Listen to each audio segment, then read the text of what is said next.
सबत के दिन के बाद सप्ताह के पहले दिन पह फत्ते ही मरियम मगदलीनी और दूसरी मरियम कब्र को देखने आई।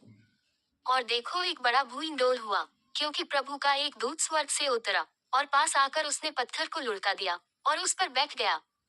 उसका रूप बिजली का सा और उसका वस्त्र पाली की नाई उज्ज्वल था। उसके भय से पहरुए कांप उठे, और मृतक समान हो गए। स्वर्गदूत ने स्त्रियों से कहा कि तुम मत डरो। मैं जानता हूँ कि तुम यीशु को जो क्रूस पर चढ़ाया गया था ढूंढती हो। वह यहाँ नहीं है, परंतु अपने वचन के अनुसार जी उठा है। आओ, ये स्थान देखो जहाँ प्रभु पड़ा था, और शीघ्र जाकर उसके चेलों से कहो कि वह मृतकों में से जी उठा है। और देखो, वह तुमसे पहले गलील को जाता है, वहाँ उसका दर्शन पाओगे। देखो, मैंने तुमसे कह दिया। और वे भय और बड़े आनंद के साथ कब्र से शीघ्र लौटकर उसके चेलों को समाचार देने के लिए दौड़ गई। और देखो, यीशु उन्हें मिला और कहा, सलाम। और उन्होंने पास आकर और उसके पांव पकड़कर उसको दंडवत किया। तब यीशु ने उनसे कहा, मत डरो। मेरे भाइयों से जाकर कहो कि गलील को चले जाएं, वहां मुझे देखेंगे। वे जा ही रही थी कि देखो, पहरुओं में से कितनों ने नगर में आकर पूरा हाल महायाजकों से कह सुनाया।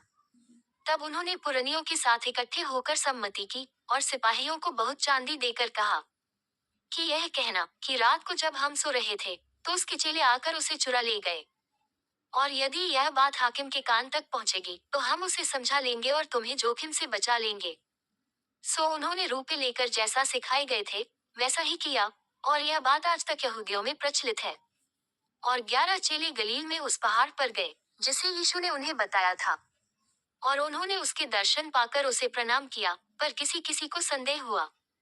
यीशु ने उनके पास आकर कहा कि स्वर्ग और पृथ्वी का सारा अधिकार मुझे दिया गया है।